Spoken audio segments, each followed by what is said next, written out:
Welcome to MMO Grinder Sidequest, where I take a look at early open or closed betas, subscription trials, and simpler titles, giving you a quick first impression.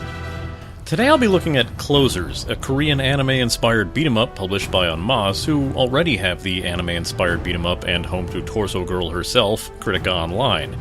While the surface level of each game might be very similar, looking deeper at both has revealed that it's not entirely the case, so let's get closer to Closers and see what sets it apart. First off, despite looking a bit dated compared to others on the market, Closer's style is a lot more crisp and clear.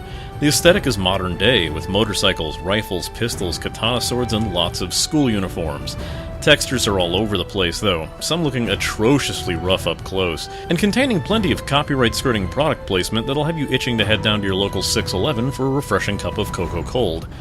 There's of course plenty of flash in the attacks, with the typical over-the-top animations and effects that you would expect from this style and genre by now.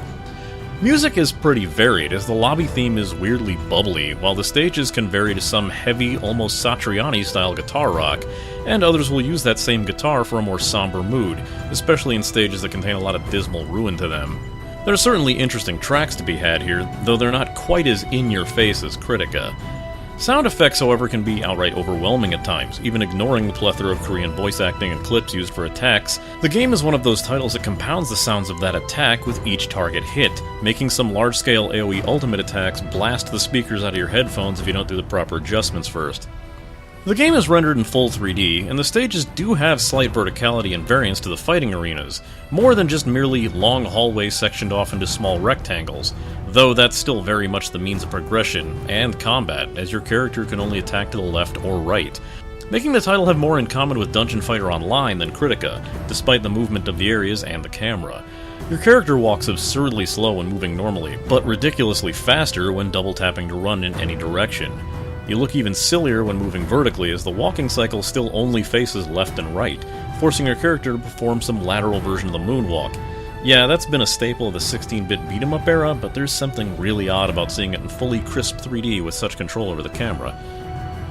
Stages have you choose a level and difficulty, unlocking the harder ones as you clear the simpler levels, and the game's quest system does fall into the beat-em-up trap of having you enter the same stage multiple times on increasing difficulty to progress in quests, when the NPCs are in the midst of talking your ear off. While I know this game is under a pretty infamous Founders Pack locked closed beta, finding others to play alongside has been nigh impossible for me. I rarely to ever see anyone in the same lobby, and there isn't even multiple channels to choose from.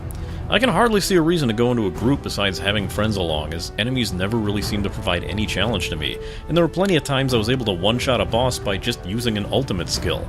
It's cool to look at, but it's not exactly all that challenging. Maybe it'll get tougher later, but I have yet to clear a stage with any rank lower than a triple S, and I'm pretty sure I have very little idea of what I'm doing. There's a PvP arena that unlocks at level 20, but the queue was a bit long until I was matched against someone nearly 10 levels higher. I'm not certain if there's any form of balancing in this PvP, but you're given access to each of your character's skills, and it didn't seem like you were given any healing potion opportunities, so perhaps there's something there for those looking to try out their PvP skill, unless gear and levels still have that major effect, of course. Cash Shop seems to revolve around costumes and boosts, as expected, with in-game means of boosting the numerous costumes that you can get within the shop, or just given to you within the game playing normally. I'm a little suspect of the washing machine, which acts like a loot box slash slot machine system, buying chances at the game's better looking costumes, which are suspiciously absent from direct purchase within the Cash Shop.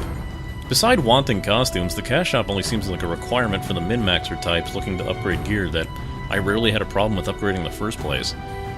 Closers is a game that intrigues me without really demanding my attention. I don't tend to feel it's something I have to pay all that much attention to while I'm playing, and while I do enjoy some of the slick design, it wasn't quite the same blast that I had playing Critica. Maybe it'll grow on me, but whether or not this game grabs the attention of the weeb crowd hard enough will remain whether or not I consider it for a full episode. So let me know if you want to see more of this when that time comes. This has been an MMO Grinder Sidequest, and it's time I logged out.